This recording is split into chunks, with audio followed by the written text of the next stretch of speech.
నమస్కారం అండి. ఈనాటి కమ్మని కథ పేరు ప్రయత్నం.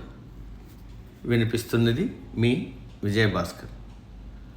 అప్పుడు ఆ స్థలం కొని ఉంటే ఇప్పుడు చక్కగా ఇల్లు కట్టుకునేవాడిని. అప్పుడు ఉద్యోగం కాకుండా వ్యాపారం మొదలు పెడితే ఇప్పుడు ఒక ఉన్నత స్థానంలో ఉండేవాడిని.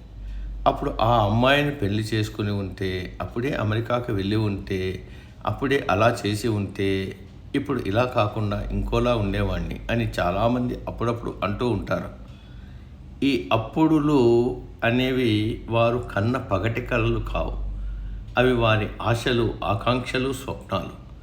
అప్పుడు చేయలేదు సరే, ఇప్పుడు ఏం చేస్తున్నారేంటే, ఏదో ఒక రోజు అనే పెట్టెలో వాటిని మడిచిపెట్టి చెదలు పట్టకుండా హేతువుని, తర్కాన్ని కలరా ఉండల్లా పక్కన పెట్టి భద్రపరుస్తూ ఉంటారు.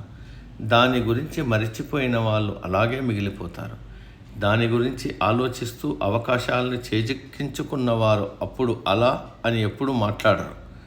మీరు ఎప్పుడైనా అలా మాట్లాడారా? మీలో మీరైనా అనుకున్నారా? అయితే ఒకసారి అద్దం ముందు నిలబడి మీతో మీరు ముఖాముఖి మాట్లాడుకోండి. మీ అంతరాత్మ ఏం చెబుతుందో వినండి. మీరు చేస్తున్న పనిలో ఆనందం ఉందా? సంతోషంగా ఉన్నారా? అసలు మీరు ఈ పని చేద్దామనుకున్నారా? సమాధానం సానుకూలంగా లేకపోతే అప్పుడు కాలేదు సరే, ఇప్పుడైనా మొదలు పెట్టండి. కేఎఫ్సి ఆయన ఎన్నేండ్ల వయసులో దాన్ని మొదలుపెట్టాడో తెలుసా? 62 ఏళ్ల వయసులో.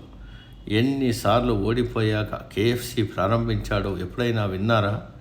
ప్రయత్నించి ఓడిపోవడంలో తప్పు లేదు, కానీ ప్రయత్నించడంలోనే ఓడిపోతే అది ఖచ్చితంగా మీ తప్పే. సమ